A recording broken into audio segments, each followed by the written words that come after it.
Bem, está se purificando, né? Cacho! Vai pra lá. Bora que vai rolar o rango. E aí deu. Vai começar o fogo para começar o rango. É o Barbudinho que vos fala. Hoje, mais uma segunda de folga. E aí os meninos estão pescando, eu já pesquei também, já peguei meu peixe.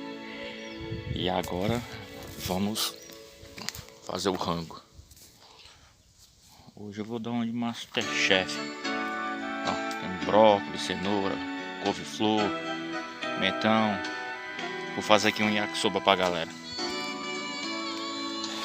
Tô numa sombra boa.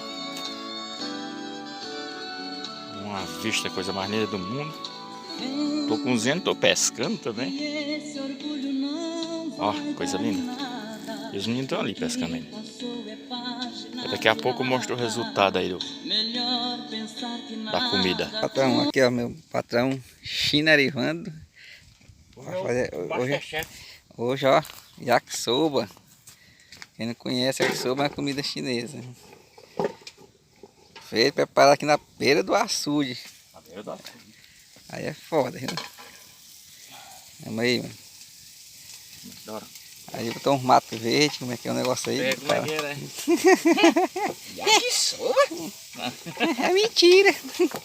Vai dar igual o sobrevivente. É mentira. Dá um close no negócio aí. É mentira aí, tá? Isso aí, como é que não presta?